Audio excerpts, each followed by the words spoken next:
ಈಗ ಆ ಕಡೆ ಹೋಗಿ ಬಂದ್ವಿ. ಇದ್ರದ್ದು ಏನ್ ಸ್ಪೆಷಾಲಿಟಿ ಹೇಳ್ರಿ. ಈ ಸ್ವಲ್ಪ ಏನೋ ಪ್ಲೇನ್ ಕಾಣತತ್ತಿದೆ. ಈಗ ನೋಡಿದ್ರ ಅಲ್ಲಿ ಬಾಳ ಶಾರ್ಪ್ ಎಡ್ಜಸ್ ಇದ್ದು ರಾಕ್. ಈಗ ನೋಡ್ರಿ ಇದೊಂದು ನಾನು ಸ್ಯಾಂಪಲ್ ತಗೊಂಡೇನಿ. ನೋಡಿ ಇಟ್ ಲುಕ್ಸ್ ಲೈಕ್ ನಮ್ಮ ಉತ್ತರ ಕರ್ನಾಟಕ ಕಡೆ ಹಳ್ಳುಪ್ಪ ಕೊಬ್ಬರಿದು ಪೇಡ ಮಾಡ್ತಾರಲ್ರಿ, ಕೊಬ್ಬರಿ ಪೇಡ, ಕೊಬ್ಬರಿ ಮತ್ತೆ ಸಕ್ಕರೆ ಹಾಕಿ ಮಾಡ್ತಾರಲ್ಲ, exactly it looks like this. But ನೀವು ಇಲ್ಲಿ ಆರಾಮ್ ವಾಕ್ ಮಾಡ್ಬೋದು. ಇಲ್ಲಿ ಏನು ಶಾರ್ಪ್ ಎಡ್ಜಸ್ ಏನಿಲ್ಲ. ಇಲ್ಲ ಆರಾಮ್ ಕ್ರಿಕೆಟ್ ಆಡ್ಬೋದು ಅನ್ಸುತ್ತೆ. ಉಪ್ಪನೇ ಕ್ರಿಕೆಟ್ ಆಡ್ಬೋದು ಬಟ್ ಆರಾಮ್ ಮಾಡ್ಬೋದು. Okay.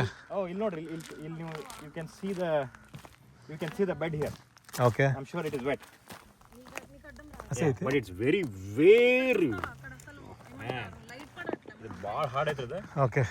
But be careful if you're coming here, wear the right shoes. Okay. Otherwise you might hurt your toe, so be careful. Very different experience. Yeah, I mean like Sampath ಅವರು ನಾವು ತಮ್ಮ ಬಿಸಿ ಸ್ಕೆಡ್ಯೂಲ್ನಲ್ಲಿ ನಮ್ಮನ್ನು ಇಲ್ಲಿ death valley ಕರ್ಕೊಂಬಂದಿದ್ದಕ್ಕಾಗಿ ಧನ್ಯವಾದಗಳು. ಇಲ್ಲಿ ಇದನ್ನ ಹೇಳಿ ಈ 4ನೇ ಭಾಗ ವ್ಲಾಗನ್ನು ಖತಮ್ ಮಾಡ್ತಿದ್ವಿ, ಮುಗಿಸೋಣ. ಓಕೆ, ನೆಕ್ಸ್ಟ್ ಟೈಮ್ ಎಲ್ಲರೂ ಬಂದಾಗ ಸಿಗೋಣ.